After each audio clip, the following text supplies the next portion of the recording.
Mm-hmm. Mm-hmm. Oh, yeah. Mm. Mm. Mm. I know some of these words. That sounds like you. We probably need to talk. Hi everyone. I'm here to talk to you about words. Now, what are words? That seems simple enough, doesn't it? You take a few letters, which signify sound, and stick them together like linguistic Lego until you end up with a unit that carries meaning. Easy. Well, not quite. Meaning itself can be divided into two categories, let's say. There's denotation and there's connotation.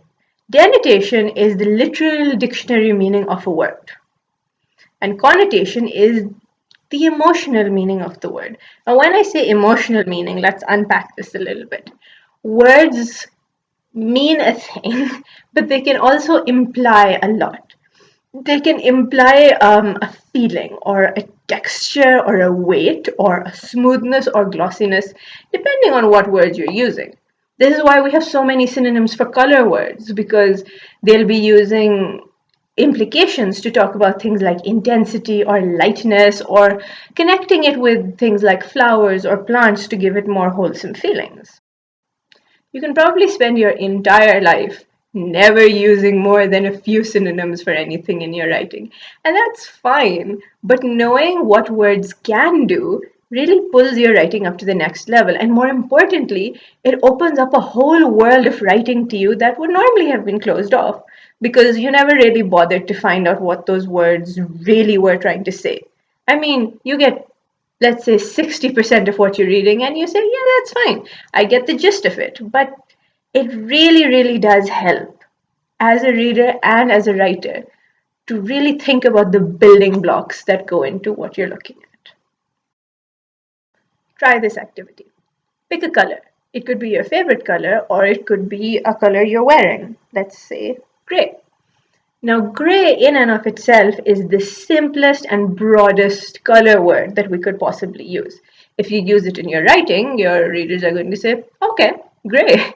And maybe they'll be thinking about any of these different kinds of grays that I have on my shirt right now. And that's fine sometimes. You want to leave it as open ended as possible. Maybe the gray is really not that important, and so you don't have to stuff it full of connotations or make it metaphorical or imagistic. Go to the internet or open a dictionary and find as many synonyms for your color word as you can.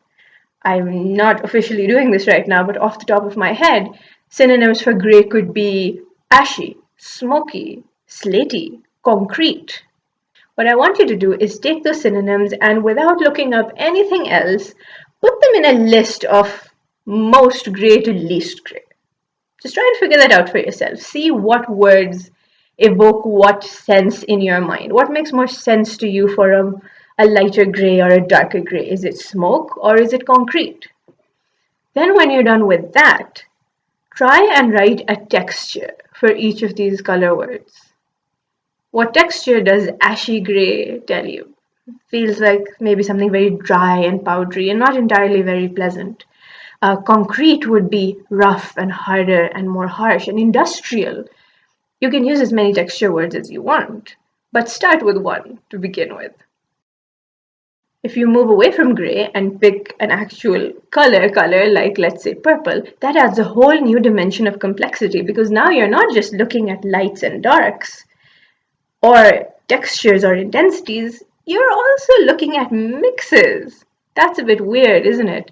Well, consider purple is a mixture between red and blue, right? So let's imagine there's a square right here, and it starts all the way red and it ends all the way blue, and there's a smooth gradient between them, and we end up with pure purple right in the center. Now, everything in the box, most of the box, in fact, is going to be different shades of purple. Some will be more red, some will be more blue, but they're all mostly purple. You're going to get violets, you're going to get plums, and they're all purple. And from the top of the box, we can have really light to really dark. So you can have lilacs and violets at the top, and you can get deep, sort of almost burgundy reddish purples happening at the bottom. You see what I'm saying? And then on top of that, you can talk about intensities, you can talk about textures, you can talk about smoothness, glossiness, harshness, softness.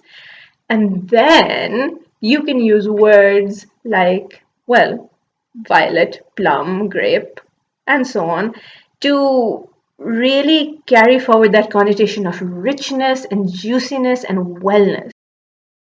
Anyway, that's it for words, everyone. Thank you so much for sticking around. In the next video, I'd actually like to talk about how to convey emotion without actually using emotion words, like happy or sad. See you then!